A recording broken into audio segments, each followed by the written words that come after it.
ತುರುವೇಕೆರೆ ತಾಲೂಕಿನ ಶೆಟ್ಟಿಗೊಂಡನಹಳ್ಳಿ ಗ್ರಾಮ ಪಂಚಾಯಿತಿಗೆ ಸೇರಿದ ಇಟ್ಟಿಗೆಹಳ್ಳಿ ಗ್ರಾಮದ ಉರ್ದು ಸರ್ಕಾರಿ ಶಾಲೆಯ ಆವರಣದಲ್ಲಿ ಕೊಳಚೆ ಪ್ರದೇಶವಾಗಿ ನಿರ್ಮಾಣ ಆಗಿದೆ.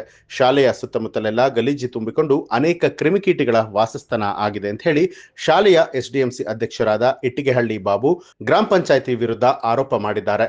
ಈ ಕುರಿತು ಶಾಲೆಯ ಆವರಣದಲ್ಲಿ ಸುದ್ದಿಗಾರರೊಂದಿಗೆ ಮಾತನಾಡಿದಂತಹ ಅವರು, ಈ ಶಾಲೆಯಲ್ಲಿ 2 ಶಿಕ್ಷಕರು 32 ಮಕ್ಕಳು ವಿದ್ಯಾಭ್ಯಾಸ ಮಾಡ್ತಾ ಇದ್ದು, ಇವರೆಲ್ಲರೂ ಮೂಗು ಮುಚ್ಚಿ ಶಾಲೆಯಲ್ಲಿ ಕೂರುವಂತಹ ಪರಿಸ್ಥಿತಿ ಬಂದಿದೆ.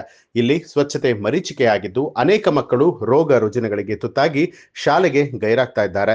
ಈ ಕೂಡಲೇ ಕ್ಷೇತ್ರ ಶಿಕ್ಷಣಾಧಿಕಾರಿಗಳು ಇತ್ತ ಗಮನ ಹರಿಸಿ ಸಂಬಂಧಪಟ್ಟ ಗ್ರಾಮ ಪಂಚಾಯಿತಿ ಅಧಿಕಾರಿಗಳಿಗೆ ತಾಕೀತು ಮಾಡಿ ಸಮಸ್ಯೆಯನ್ನ ಬಗೆಹರಿಸದೆ ಇದ್ದರೆ ಶಾಲಾ ಮಕ್ಕಳೊಂದಿಗೆ ಗ್ರಾಮ ಪಂಚಾಯಿತಿಗೆ ಬೀಗ ಜಡಿದು ಪಂಚಾಯಿತಿಯ ಮುಂಭಾಗ ಉಪವಾಸ ಸತ್ಯಾಗ್ರಹ ನಡೆಸ್ತೇವೆ ಅಂತ ಹೇಳಿ ಎಸ್ಡಿಎಂಸಿ ಅಧ್ಯಕ್ಷ ಇಟ್ಟಿಗೆಹಳ್ಳಿ ಬಾಬು ಅವರು ಎಚ್ಚರಿಕೆ ಕೊಟ್ಟಿದ್ದಾರೆ.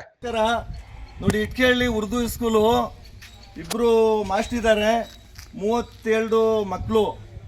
ಈ ಸ್ಕೂಲು ತುಂಬ ನೀಟಾಗಿದೆ ಎಲ್ಲ.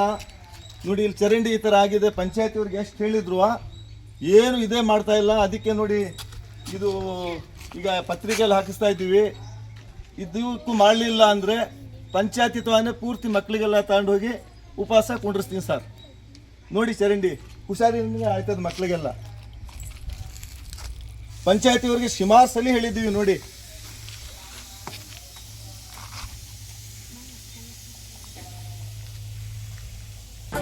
ನ್ಯೂಸ್ ಅಲರ್ಟ್ ನಿಮ್ಮಿಂದ ನಿಮಗಾಗಿ.